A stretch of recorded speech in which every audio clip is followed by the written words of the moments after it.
Welcome back to Foofi vlogs. ಹೇಗಿದ್ದೀರಾ ಎಲ್ಲರೂ ಚೆನ್ನಾಗಿದ್ದೀರಾ ಅಂತ ಹೇಳಿ ಇವತ್ತಿನ ವ್ಲಾಗ್ನ ಸ್ಟಾರ್ಟ್ ಮಾಡೋಣ. ನಾನು ನಿಮ್ಮ ಪ್ರೀತಿಯ ಯಶು. ಏನಪ್ಪ ಯಾವುದೋ ಕ್ಲಿನಿಕಲ್ಲಿ ಕೂತಿದ್ದೀನಿ ಅಂತ ನೋಡ್ತಾ ಇದ್ದೀರಾ. ಆ್ಯಕ್ಚುಲಿ ಇವತ್ತು ನಾನು ಹೀನಾ ಖಾನ್ ಅವ್ರ ಡಾಕ್ಟರ್ನ ಮೀಟ್ ಮಾಡಿದ್ದೀನಿ. ಏನಕ್ಕೆ ಅಂದರೆ ಎಲ್ಲ ಲೇಡೀಸ್ಗೂ ಈ ವಿಡಿಯೋ ತುಂಬ ಯೂಸ್ ಆಗುತ್ತೆ.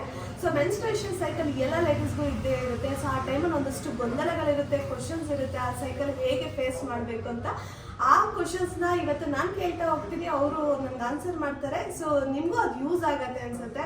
ಎಲ್ಲ ಹುಡುಗಿರು ಈಗಿನ ಟೈಮಲ್ಲಿ ಒಂದಷ್ಟು ಕ್ವಶನ್ಸ್ ಇಟ್ಕೊಂಡಿರ್ತಾರೆ. ಈ ಟೈಮಲ್ಲಿ ಯಾವ ಥರ ಡಯಟ್ನ ಮಾಡಬೇಕು, ಮತ್ತು ಯಾವ ಥರ ರೆಸ್ಟ್ ಮಾಡಬೇಕು, ಹೈಜೀನ್ ಹೇಗೆ ಇಟ್ಕೋಬೇಕು, ಅದೆಲ್ಲ ಕ್ವಶನ್ಸ್ ಇವತ್ತು ಹೀನಾ ಖಾನ್ ಅವ್ರನ್ನ ಮೀಟ್ ಮಾಡೋಣ. ಡಾಕ್ಟರ್ ಹೀನಾ ಖಾನ್ ಇಲ್ಲಿದ್ದಾರೆ. Doctor, welcome to my channel. ಇವತ್ತು ನನ್ನ ವೀಕ್ಷಕರಿಗೋಸ್ಕರ ನಾನು ಒಂದಷ್ಟು ಕ್ವಶನ್ಸ್ನ, ಅಂದರೆ ಒಂದಷ್ಟು ನನಗೇನು ಡೌಟ್ಸ್ ಇದೆ ಅದನ್ನು ಕೇಳೋಣ ಅಂತ ಬಂದಿದ್ದೀನಿ. ಸೊ ನನ್ನ ವೀಕ್ಷಕರಿಗೆ, ಆಮೇಲೆ ಲೇಡೀಸ್ ಯಾರು ವಾಚ್ ಮಾಡ್ತಾ ಇರ್ತಾರೆ ನನ್ನ ವಿಡಿಯೋನ, ಅವ್ರಿಗೆ ಇದು ಹೆಲ್ಪ್ ಆಗುತ್ತೆ ಅಂತಂದರೆ ಮೆನ್ಸ್ಟ್ರೇಷನ್ ಸೈಕಲ್ ಹೇಗಿರುತ್ತೆ, ಅವ್ರಿಗೆ ಅದ್ರ ಬಗ್ಗೆ ಒಂದು ಸ್ವಲ್ಪ ಎಜುಕೇಟ್ ಮಾಡೋದಕ್ಕಾಗತ್ತಾ ಇವತ್ತು? During menstruation ಏನಾಗುತ್ತೆ, menstruation is the normal process. It is a physiological process. The bleeding comes from the vagina. Okay, so menstruation ಕನ್ನಡದಲ್ಲಿ ಋತುಚಕ್ರ ಅಂತ ಕರಿತೀವಿ. ಋತುಚಕ್ರದಲ್ಲಿ ಏನಾಗುತ್ತೆ, ಗರ್ಭಧಾರೆಯ ಮೊದಲನೇ ಪೊರೆ ಏನಾಗುತ್ತೆ, ಉದುರುವಿಕೆಯಿಂದ ಮೆನ್ಸ್ಟ್ರೇಷನ್ ಬ್ಲೀಡಿಂಗ್ ಸ್ಟಾರ್ಟ್ ಆಗುತ್ತೆ. ಸೊ ಯೂಶ್ವಲಿ ಏನಾಗಿದೆ ಅಂತಂದ್ರೆ ನಮ್ಮ ಇಂಡಿಯಾದಲ್ಲಿ ಮೆನ್ಸ್ಟ್ರೇಷನ್ ಅಸ್ಪೃಶ್ಯ ಅಂತ ಕಾಣ್ತಾರೆ. ಆ ಭಾವನೆ ಎಲ್ಲರಲ್ಲೂ ಬರಬಾರ್ದು. Actually it is A normal phenomena. ಒಂದು ಹೆಣ್ಮಗುಗೆ ಮದುವೆ ಆಗಿ ಮಕ್ಕಳು ಎಷ್ಟು ಇಂಪಾರ್ಟೆಂಟೋ ಆ ಟೈಮಲ್ಲಿ ಅದು ಬೇಕು ಅಂತಂದರೆ ಡ್ಯೂರಿಂಗ್ ಮೆನ್ಸ್ಟ್ರೇಷನ್ ಕೂಡ ನಾವು ಅಷ್ಟೇ ನೀಟ್ ಮತ್ತು ಹೈಜೀನ್ ಮೈಂಟೈನ್ ಮಾಡೋದು ಕೂಡ ಅಷ್ಟೇ ಇಂಪಾರ್ಟೆಂಟ್ ಇರೋದು. ಓಕೆ, ನೀವು ಹೈಜೀನ್ ಅಂತ ಹೇಳಿದ್ರಿ. ಆ ಟೈಮಲ್ಲಿ ಯಾವ ಥರ ಹೈಜೀನ್ ಆಗಿ ಇಟ್ಕೋಬೇಕು? ಶೂರ್, ಹೈಜೀನ್ ಅಂತಂದರೆ ಮೆನ್ಸ್ಟ್ರೇಷನ್ ಅಂತಂದರೆ ನಾರ್ಮಲ್ ಫೆನಾಮಿನಾ ಇದೆ, ಅದನ್ನ ಮೈಂಟೆನೆನ್ಸ್ ಕೂಡ ಅಷ್ಟೇ ನೀಟಾಗಿ ಮಾಡಬೇಕು. ಇವಾಗ ಏನು ಮಾಡ್ತಿದ್ದಾರೆ, ಎಷ್ಟೊಂದು ಜನ ಏನು ಮಾಡ್ತಾರೆ, ಮೆನ್ಸ್ಟ್ರೇಷನ್ ಅಂದ ತಕ್ಷಣ ತಾಯಿಯ ಹಳೆ ಸೀರೆ ಆಗಿರ್ಬೋದು ಅಥವಾ ಹಳೆ ಬಟ್ಟೆಗಳನ್ನು ಯೂಸ್ ಮಾಡ್ತಾರೆ. That is not good for the health. ಆ ಡ್ಯೂರಿಂಗ್ ದಟ್ ಟೈಮ್ ಅಲ್ಲಿ ಸ್ಯಾನಿಟರಿ ಪ್ಯಾಡ್ಸ್ ಇದೆ ನಿಮಗೆ, ದೆನ್ ಕಪ್ಸ್ ಕೂಡ ಬರುತ್ತೆ. ಸೋ ಮೆನಿ ಪೀಪಲ್ಸ್ಗೆ ಕಪ್ ನಾಲೆಜ್ ಇಲ್ಲ, ಬಟ್ ಸ್ಯಾನಿಟರಿ ಪ್ಯಾಡ್ ಯೂಸ್ ಮಾಡೋದ್ರ ಮೂಲಕ ಹೈಜೀನ್ ಮೇಂಟೈನ್ ಮಾಡ್ಬೋದು. ಓಕೆ, ಸೊ ನೀವು ಸ್ಯಾನಿಟರಿ ಪ್ಯಾಡ್ಸ್ ಅಂತ ಹೇಳಿದ್ರಿ. ಇವಾಗ ಪ್ಯಾಡ್ಸಲ್ಲೂ ಟೈಪ್ಸ್ ಆಫ್ ಪ್ಯಾಡ್ಸ್ ಇದೆ. ಯಾವ ಥರ ಪ್ಯಾಡ್ಸ್ ಯೂಸ್ ಮಾಡಿದ್ರೆ ಒಳ್ಳೆಯದು? Okay, sure. ಸ್ಯಾನಿಟರಿ ಪ್ಯಾಡ್ಸ್ ಅಲ್ಲಿ ಡಿಫ್ರೆಂಟ್ ಟೈಪ್ಸ್ ಆಫ್ ಪ್ಯಾಡ್ಸ್ ಇದೆ. So most of pads plastic ಪ್ಯಾಡ್ಸ್ನ ಅವಾಯ್ಡ್ ಮಾಡೋದ್ರಿಂದ ಏನಾಗುತ್ತೆ, during that time heat generation and hormonal imbalance ಜಾಸ್ತಿ ಇರುತ್ತೆ. ಆ ಟೈಮಲ್ಲಿ ನೀವೇನಾದರೂ ಕಂಟಿನ್ಯೂಸ್ ಆ ಪ್ಯಾಡ್ ಕೂಡ ಎಷ್ಟು ಸಿನ್ಸ್ ಹೌ ಮೆನಿ ಅವರ್ಸ್ ನಾವು ಆ ಪ್ಯಾಡ್ನ ಇಟ್ಕೋಬಹುದು. ಆಮೇಲೆ ಯಾವ ಟೈಮಲ್ಲಿ ನಾವು ಚೇಂಜ್ ಮಾಡಬೇಕು ಅಂದರೆ ಮ್ಯಾಕ್ಸಿಮಮ್ 5 to 6 ಒಂದು ಪ್ಯಾಡ್ ಯೂಸ್ ಮಾಡಿದ್ರೆ ಎನಫ್ ಇರುತ್ತೆ. ಕೆಲವೊಬ್ರು ಯೂಸ್ ಮಾಡಿರೋ ಪ್ಯಾಡ್ನ ಫುಲ್ ಲಾಂಗರ್ ಟೈಮ್ವರೆಗೆ ಇಟ್ಕೋಬಾರ್ದು. 5 to 6 hours ಒಳಗಡೆ ನೀವು ಪ್ಯಾಡ್ ಚೇಂಜ್ ಮಾಡಬೇಕು. ಪ್ಯಾಡ್ ಚೇಂಜ್ ಮಾಡೋಕ್ಕಿಂತ ಮುಂಚೆ ಪ್ಯಾಡ್ ಚೇಂಜ್ ಆದ್ಮೇಲೆ ಕೂಡ ಹ್ಯಾಂಡ್ ವಾಶ್ ಕೂಡ ನೆಸೆಸಿಟಿ ಇದೆ. ಆಮೇಲೆ ನೀವು ಯಾವಾಗ ಪ್ಯಾಡ್ ಚೇಂಜ್ ಮಾಡ್ತೀರಾ ನಿಮ್ಮ ಪ್ರೈವೇಟ್ ಪಾರ್ಟ್ಸ್ ಏನಿರುತ್ತೆ ಆ ಪಾರ್ಟ್ಸಲ್ಲೆಲ್ಲ ಹೈಜೀನು, ನೀವು ಹಾಟ್ ವಾಟರ್ ಯೂಸ್ ಮಾಡಿಬಿಟ್ಟು ಅಲ್ಲಿ ಕ್ಲೀನ್ ಮೇಂಟೆನೆನ್ಸ್ ಮಾಡ್ಕೋಬೇಕು. ದಿನಕ್ಕೆ ಆದಷ್ಟು 2 times ಸ್ನಾನ ಮಾಡೋದು ಒಳ್ಳೆಯದು during that time. Okay, regular ಸ್ನಾನ is compulsory, but during that time ನೀವು 2 times ಸ್ನಾನ ಫ್ರೆಶ್ ಅಪ್ ಆದರೂ ಕೂಡ ಏನು ತೊಂದರೆ ಇಲ್ಲ, ಅದು ಯೂಸ್ ಮಾಡ್ಬೋದು. ಓಕೆ, ನೀವೇ ಹೇಳಿದ್ರಿ ಲೈಕ್ ಪ್ಯಾಡ್ ಚೇಂಜ್ ಮಾಡಬೇಕಾದ್ರೆ ಪ್ರೈವೇಟ್ ಪಾರ್ಟ್ನೆಲ್ಲ ವಾಶ್ ಮಾಡೋದು ಬೆಸ್ಟ್, ಹಾಟ್ ವಾಟರ್ ಅಂತ. ಅದಕ್ಕೆ ಏನಾದ್ರೂ ಲೈಕ್ ಯೂಸ್ ಮಾಡಬೇಕಾ? ಏನೂ ಇಲ್ಲ, ನೀವು ನಾರ್ಮಲ್ ಅದಕ್ಕೆ ಸಾಬೂನು ಅದು ಇದು ಅಂತ ಯಾವುದೇ ಥರ ಯೂಸ್ ಮಾಡೋ ಹಾಕಿಲ್ಲ. ನಾರ್ಮಲ್ ಆ ಪಾರ್ಟ್ ಏನಕ್ಕೆ ಅಂತಂದರೆ ಆ ಬ್ಲಡ್ ಇಂದ ನಿಮ್ಗೆ ಏನಾದರೂ ಬ್ಯಾಕ್ಟೀರಿಯಲ್ ಇನ್ಫೆಕ್ಷನ್ ಅಲ್ಲೇ ಸ್ಟೇ ಆಗಬಾರ್ದು. ಫರ್ದರ್ ನೀವು ಅದು ವಾಶ್ ಮಾಡದೆ ರಿಪೀಟ್ ಮತ್ತೊಂದು ಹೊಸ ಪ್ಯಾಡ್ ಹಾಕ್ಕೊಂಡ್ರೆ ಅಲ್ಲಿ ಇರ್ತಕ್ಕಂಥ ಬ್ಯಾಕ್ಟೀರಿಯಾ ಸ್ಪ್ರೆಡ್ ಆಗಬಾರ್ದು ಅನ್ನೋ ಉದ್ದೇಶಕ್ಕೆ ಆ ಪಾರ್ಟ್ನ ನಾವು ಕ್ಲೀನ್ ಮಾಡ್ಕೊಳಕ್ಕೆ ಹೇಳ್ತೀವಿ.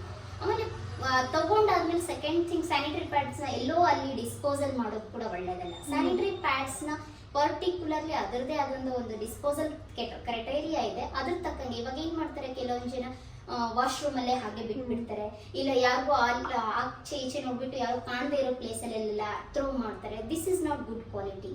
ಅದು ಆ ಥರ ಮಾಡೋದ್ರಿಂದ ವೈರಲ್ ಆಗೂ ಕೂಡ ಹೆಪಟೈಟಿಸ್ ಬಿ ಮತ್ತು ಸಿ ಅಂತಕ್ಕಂಥ ರೋಗಗಳು ಕೂಡ ಸ್ಪ್ರೆಡ್ ಆಗುತ್ತೆ. ಸೊ ಅದನ್ನ ಕ್ಲೀನ್ ಆಗಿ ಸ್ಯಾನಿಟರಿ ಪ್ಯಾಡ್ನ ಕ್ಲೀನ್ ಆಗಿ ಒಂದು ಪ್ಲಾಸ್ಟಿಕಲ್ಲಿ ಹಾಕಿಬಿಟ್ಟು ನೀವು ಡಸ್ಟ್ಬಿನಿಗೆ ಥ್ರೋ ಮಾಡಿದ್ರೆ. ಡಾಕ್ಟರ್, ಎಲ್ರಿಗೂ ಅನ್ಸೋದು ಆ ಟೈಮಲ್ಲಿ ಜಾಸ್ತಿ ಬ್ಲೀಡಿಂಗ್ ಆಗ್ತಾ ಇರುತ್ತೆ, ನಾವು ತುಂಬ ಬ್ಲಡ್ ಲಾಸ್ ಮಾಡ್ಕೋತೀವಿ. ಅದು ಹೆಂಗೆ ರಿಕವರಿ ಮಾಡ್ಕೋಬೇಕು, ಮತ್ತು ಆ ರಿಕವರಿ ಮಾಡ್ಕೊಳ್ಳೋದಕ್ಕೆ ಏನೇನೆಲ್ಲ ಫುಡ್ ತಿನ್ನಬೇಕು, ಮತ್ತು ಆ ಟೈಮಲ್ಲಿ ಏನೇನು ನಾವು ಫುಡ್ ತಿನ್ಬೇಕಂತ ಹೇಳಿ ಸ್ವಲ್ಪ ಎಕ್ಸ್ಪ್ಲೇನ್. ಯೂಶ್ವಲಿ ಬ್ಲಡ್ ಲಾಸ್ ಅಂತ ಹೇಳಿದ ತಕ್ಷಣ ತುಂಬ ಬ್ಲಡ್ ಲಾಸ್ ಆಗಲ್ಲ.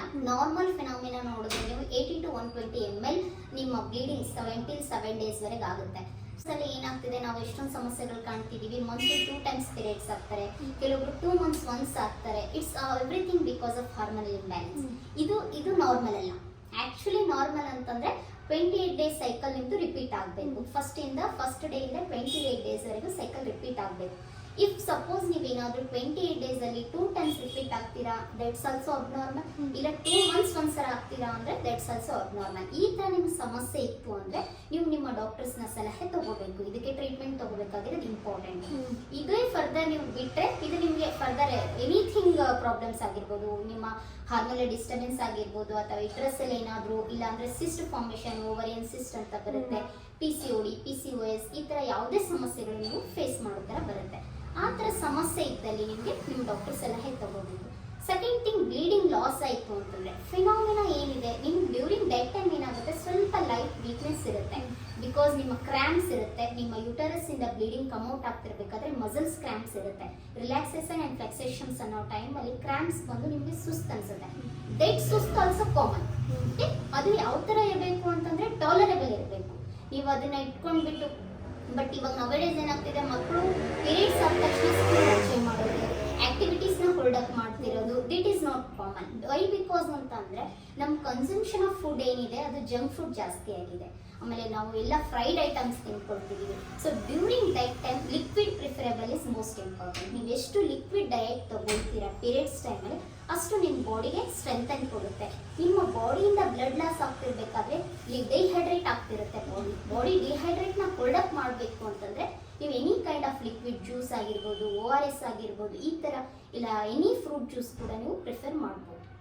ಮತ್ತೆ ಡಾಕ್ಟರ್ ಹೇಳಿದ್ರು 28 ಡೇಸ್ ಸೈಕಲ್ ಇಸ್ ಗುಡ್ ಅಂತ ಹೇಳ್ಬಿಟ್ಟು, ಅದಕ್ಕಿಂತ ಮುಂಚೆ ಯಾರಾದ್ರೂ ಆಗ್ತಿದ್ರೆ ಇಲ್ಲ ಲೇಟ್ ಆಗ್ತಾ ಇದ್ರೆ ಹೋಗ್ಬಿಟ್ಟು ದಯವಿಟ್ಟು ನೀವು ಡಾಕ್ಟರ್ನ ಒಂದ್ಸಲ ಭೇಟಿ ಮಾಡಿ, ಅವ್ರು ಏನು ಕೊಡ್ತಾರೆ ಆ ಸಜೆಷನ್ಸ್ನ ಫಾಲೋ ಮಾಡಿ ನಿಮ್ಮ ಪೀರಿಯಡ್ಸ್ನ ರೆಗ್ಯುಲರೈಸ್ ಆಗಿ ಇಟ್ಕೊಳ್ಳೋದಕ್ಕೆ ಪ್ರಯತ್ನ ಮಾಡಿ. ಡಾಕ್ಟರ್, ಆ್ಯಕ್ಚುಲಿ ಈ ಟೈಮಲ್ಲಿ ಸೆಕ್ಸ್ ಎಷ್ಟು ಇಂಪಾರ್ಟೆಂಟ್ ಅಂದರೆ ಎಷ್ಟೊಂದು ಜನ ಆ ಟೈಮಲ್ಲಿ ಸೆಕ್ಸ್ ಮಾಡ್ತಾರೆ, ಇಲ್ಲ ಮುಗಿದೊಂದು ನೆಕ್ಸ್ಟ್ ಡೇಯಿಂದಲೇ ಸ್ಟಾರ್ಟ್ ಮಾಡ್ಕೋತಾರೆ. ಅದು ಯಾವ ಅಂದರೆ ಓಕೆನಾ, ಇಲ್ಲ ಅದ್ಯಾವ ಥರ ಇಟ್ಕೋಬೇಕು? ಸೊ ಯೂಶ್ವಲಿ ನಾವು ಓವರಿಯನ್ ಸೈಕಲ್ನ 3 ಸ್ಟೇಜಸ್ ಆಗಿ ಡಿವೈಡ್ ಮಾಡಿರ್ತೀವಿ. ಒಂದು follicular stage, ovarian stage, then luteal stage ಅಂತ ಹೇಳಿ. ಸೊ ಯಾವಾಗ ಪೀರಿಯಡಿಂಗ್ ಸ್ಟಾರ್ಟ್ ಆಗುತ್ತೆ 1 to 7th ಡೇನ ನಾವು ಫಾಲಿಕ್ಯುಲರ್ ಸ್ಟೇಜ್ ಅಂತ ಹೇಳಿ ಕರಿತೀವಿ.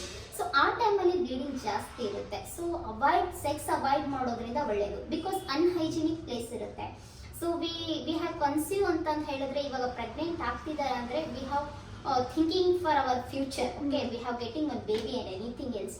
So during that time hormonal imbalance ಇರೋದ್ರಿಂದ ಸೊ ಎಷ್ಟು ನೀವು ಸೆಕ್ಸ್ ಅವಾಯ್ಡ್ ಮಾಡ್ತೀರಾ till the 1 to 7th day ವರೆಗೆ ಅದು ನಿಮ್ಗೆ ಒಳ್ಳೇದಿರುತ್ತೆ. If you want to someone wants to baby ಅಂತ ಹೇಳಿದಾಗ ದ ಓವರಿಯನ್ ಸ್ಟೇಜ್ ಏನಿದೆ 10 to 15th day is the dangerous day ಅಂತ ವಿ ಕನ್ಸಿಡರ್ ಮಾಡ್ತೀವಿ.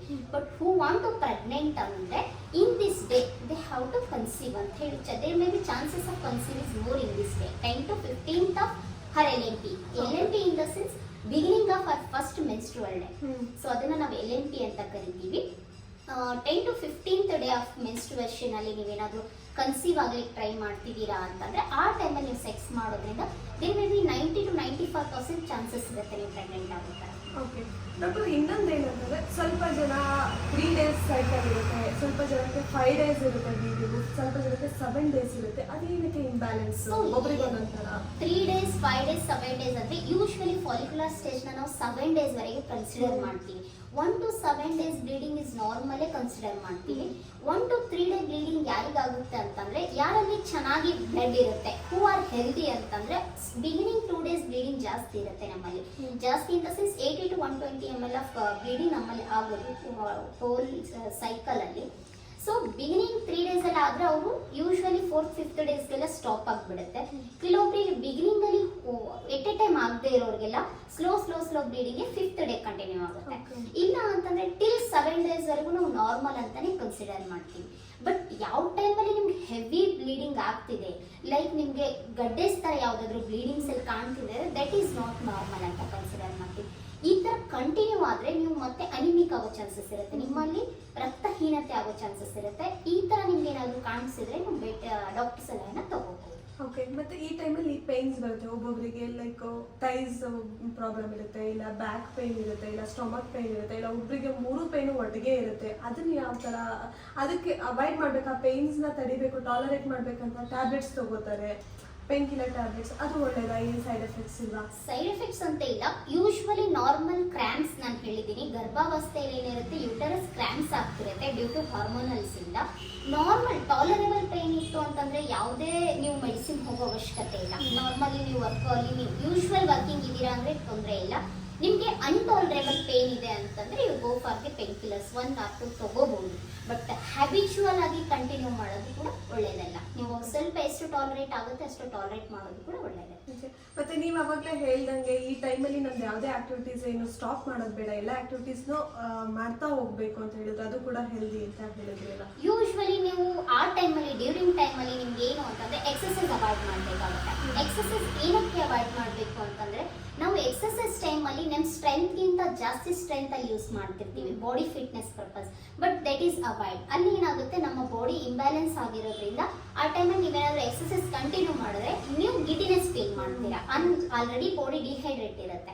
So during 1 to 5th day ನೀವು ಎಕ್ಸಸೈಸ್ ಅವಾಯ್ಡ್ ಮಾಡೋದೊಳ್ಳೆ. ನಾರ್ಮಲ್ ರೂಟೀನ್ ನೀವು ಯಾವ ತರ ಡಯಟ್ ಪ್ಲಾನ್ ಮಾಡ್ತಿದ್ದೀರಾ, ಯೂಶ್ವಲಿ ಲಿಕ್ವಿಡ್ ಡಯಟ್ ಪ್ರಿಫರ್ ಮಾಡಿದ್ರೆ ಇನ್ನೂ ಹೆಲ್ದಿ ಇರ್ತೀರಾ ಅಂತ ಹೇಳ್ಬೋದು. ಓಕೆ, ಸೊ ಡಾಕ್ಟರ್, ಇದು ಹಿಮೋಗ್ಲೋಬಿನ್ ಇಂಪಾರ್ಟೆಂಟ್ ಅಲ್ಲ, ಅದು ಹೆಚ್ಚಿಸ್ಕೊಳ್ಳೋಕೆ ಏನು ಮಾಡಬೇಕು? ಸೊ ಯೂಶ್ವಲಿ ಏನಾಗುತ್ತೆ, ಕೆಲವೊಬ್ಬರಿಗೆ ಬ್ಲೀಡಿಂಗ್ ಹೇಳ್ತಾರೆ ಮೇಡಮ್, ನನ್ನ 4 days ಆದ್ರೂ 3 days ಆದ್ರೂ ಸ್ಪಾಟಿಂಗ್ ಬ್ಲೀಡಿಂಗ್ ಆಗ್ತಿದೆ. Spotting in the sense 1 or 2 drops ಕಾಣಿಸ್ತಿದೆ. ಸಿಂಗಲ್ ಪ್ಯಾಡ್ ನಾನು ಹೋಲ್ ಡೇ ಯೂಸ್ ಮಾಡಿದ್ರು ಅದು ಪ್ಯಾಡ್ ಒಂದು ಸಿಂಗಲ್ ಪ್ಯಾಡ್ ಕೂಡ ಒದ್ದೆ ಆಗ್ತಿಲ್ಲ ಅಂತ ಹೇಳ್ತಾರೆ. ನಾರ್ಮಲ್ ಬ್ಲೀಡಿಂಗ್ ಹೇಳು ಅಂತಂದ್ರೆ ನೀವು 1 to 2, 3 ಪ್ಯಾಡ್ ಚೇಂಜ್ ಮಾಡೋದು ಕೂಡ ನಾರ್ಮಲ್ ಆಗಿ. ಮೋರ್ ದೆನ್ 3-4 ಪ್ಯಾಡ್ ಚೇಂಜ್ ಮಾಡಿದ್ರೆ ಅದಕ್ಕೆ ನಾವು ಮೆನೋರೇಷಿಯಾ ಅಂತ ಕನ್ಸಿಡರ್ ಮಾಡ್ತೀವಿ. Menorrhagia in the sense heavy bleeding ಅಂತ. ಈಗ ಇವರು ಸ್ಪಾಟ್ ಆಗ್ತಿದೆ, ಹೋಲ್ ಡೇ ಇಂದ ನಾನು ಬ್ಲೀಡಿಂಗ್ ಆಗ್ತಿಲ್ಲ ಅಂತಂದ್ರೆ ಅದು ಆಲಿಗೋಮೆನೋರಿಯಾ ಅಂತ ಕರಿತೀವಿ, ಸಿಂಗಲ್ ಡ್ರಾಪ್ ಆಫ್ ಬ್ಲಡ್ ಇರೋದ್ರಿಂದ. ಸೊ ಈ ತರ ಇದ್ರೆ ನಾವು ಅವ್ರಿಗೆ ಏನ್ ಸಜೆಸ್ಟ್ ಮಾಡ್ತೀವಿ, once go for the HB, ನಿಮ್ ಹಿಮೋಗ್ಲೋಬಿನ್ ಲೆವೆಲ್ ನೋಡ್ಕೊಳ್ಳೋಣ ಅಂತ ಹೇಳ್ತೀವಿ.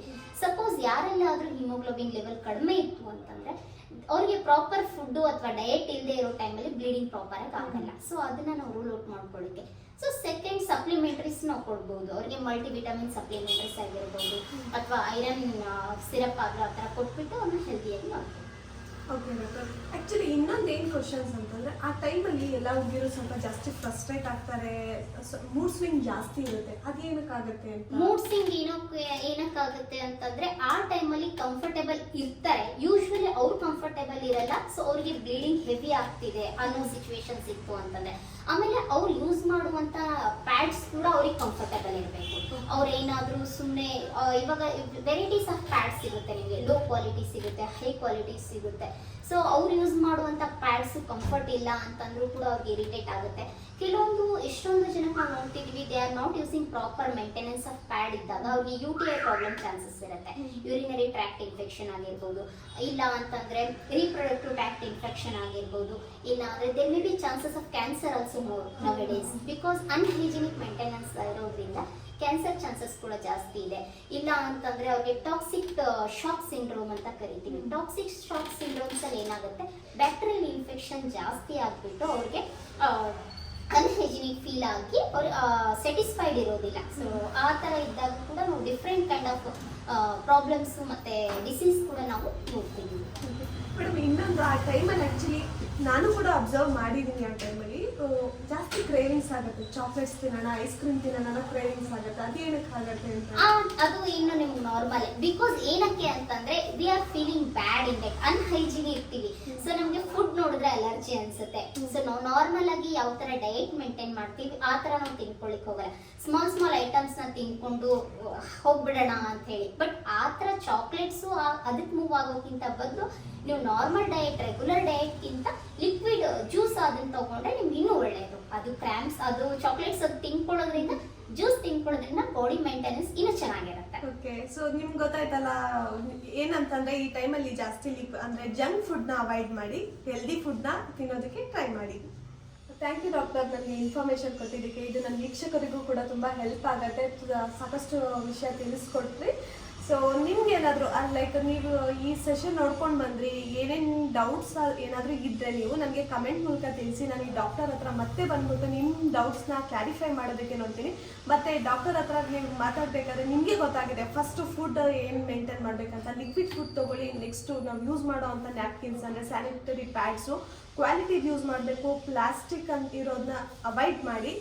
ಥರ್ಡ್ ಪಾಯಿಂಟ್ ಬಂದ್ಬಿಟ್ಟು ನೀವು ಹೈಜೀನ್ ಹೇಗೆ ಮೇಂಟೈನ್ ಮಾಡ್ತೀರಾ, ಆ ಟೈಮಲ್ಲಿ ತುಂಬ ಹೈಜೀನ್ ಆಗಿರೋದು ವೆರಿ ಇಂಪಾರ್ಟೆಂಟು. ಮತ್ತು ಫೋರ್ತ್ ಲೈಕ್ ಸೆಕ್ಷುಯಲಿ ಆ್ಯಕ್ಟಿವ್ ಇರಬೇಕಾ ಬೇಡವಾ ಅನ್ನೋದು ನಿಮಗೆ ಗೊತ್ತಾಗಿದೆ. ಆ ಟೈಮಲ್ಲಿ 7 days ಅವಾಯ್ಡ್ ಮಾಡೋದು ಗುಡ್ ಅಂತ.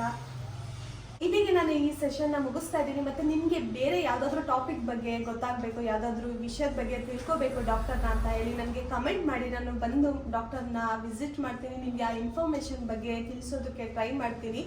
ಮತ್ತು ಈ ಡಾಕ್ಟರ್ನೇ ನೀವೇನಾದರೂ ವಿಸಿಟ್ ಮಾಡಬೇಕಂತಂದರೆ ಕನಕಪುರ ರೋಡಲ್ಲಿ ಇವ್ರ ಕ್ಲಿನಿಕ್ ಇರೋದು, ಕನಕಪುರ ರೋಡ್ ವಾರ್ಡ್ರಳ್ಳಿನಲ್ಲಿ. ಸೊ ನಾನು ಅವ್ರ ಲೊಕೇಶನ್ನ ನಾನು ಡಿಸ್ಕ್ರಿಪ್ಷನ್ ಬಾಕ್ಸಲ್ಲಿ ಹಾಕಿರ್ತೀನಿ. ಯಾರಾದರೂ ಮೀಟ್ ಮಾಡಬೇಕಂದ್ರೆ ಡಾಕ್ಟರ್ ಹೀನಾ ಅವ್ರನ್ನ ಮೀಟ್ ಮಾಡ್ಬೋದು. ಇನ್ ಕೇಸ್ ನೀವು ಯಾರಾದ್ರೂ ಈ ಕ್ಲಿನಿಕ್ಕಿಗೆ ವಿಸಿಟ್ ಮಾಡಿದ್ರೆ ರೆಫರೆನ್ಸಿಗೋಸ್ಕರ ಔಟ್ಸೈಡ್ ಕ್ಲಿನಿಕ್ ವಿಡಿಯೋ ಹಾಕಿದ್ದೀನಿ.